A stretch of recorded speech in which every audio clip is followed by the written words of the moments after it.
Hey guys, Tyler, and today we're going to take a look at this KSGER T12 soldering station. Oh, the actual box or actual station, is pretty simple in terms of what is, needed, what is displayed. We have our dial on the top, or not on the top, but on the front. We have our actual heater connector, so this is what actually gets plugged in for our soldering iron. And then over on the back, we have, obviously our power connector, our power port, as well as our on and off switch. And then what else comes with it is we have a K soldering end, as well as K right here, sorry. Our D16, which I mainly use just because this has been the most practical for the types of projects that I throw at it. And there's also a, what is it called? A JL02, which I won't lie to you, I lost. And, I can't really do anything about that. But other than that, I just have these two, which, like I said, I don't solder as much anymore. But when I did, these two were more than enough. But how it works, basically, so let's just throw it on real quick. So you just unscrew this right here. So unscrew it pretty easily right there. Let's use our D16 tip. And then we just insert it right there. Screw it on. Just tighten that hand fit. Doesn't need to be tight at all. And then with this cable, and by the way, the cable itself is very, very high quality in terms of it's not going to get tangled. There's no way this cable will get tangled. It's very, very fluid, very able to move around easily. So you won't have any issues with that. But obviously, you connect this to the power right here. So we'll find the right one. So let's find it. Orientation. Alright, so now it's in, and now you just screw on. And then you hear a little clip at the end, which means it's fully connected. So now that's really all I need. Obviously, I need to connect a power, connect it to the power, which I'll actually do that. I'll do that right now. We have our power right here. Let's go ahead and connect that. Right now, I just have it in a holder right now, so let's go ahead and turn this on. And give it 1 second.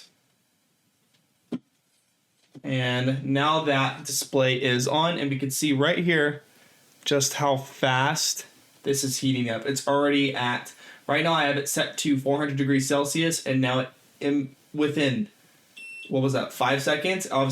Obviously, it just made a little beep. I'm not sure if you could have heard that, but it just made a beep when it hits the target temperature. It took 5 seconds to get to 400 degrees Celsius. I feel like that alone should justify this soldering station. And the actual UI is very, very easy to display. So if I push this button down, this little dial. So let's start first. If I raise the dial, I can boost it up. I can change the temperatures, all that. But if I actually press it down, I can set my temperature. So if I wanted to go up to 480, I could do that, or if I wanted to go all the way down to a minimum of 150, I could do that as well. But normally 400 was about my set point. And if I hold it down for 2 seconds, we have our setup menu. So we have a standby, we have a sleep mode, we have boost, cold end, tip, stepping, password, screen save, buzzer, voltage, low voltage, power on, desolder, pump set, language, date and time, and BTC ADG. I have no idea what that is. Oh, RTC. RTC as well. System info, exit, standby. There's plenty of stuff that you can mess around with. For example, also the fact that there is a tip. So you can click on tip, and then there's a bunch of different tips that you can enable for. So, for example, right now we are using, what are we using? We're using the D16 tip right now. So in that case, I would go ahead and find in alphabetical order the D16. So right here, it's already set on it just because it was the last thing I used. But other than that, it's all fine. You just go right here to exit, and you're back to that home page. And the reason I have this is just because I used to buy broken Xbox controllers, and then I would fix them and then resell them back.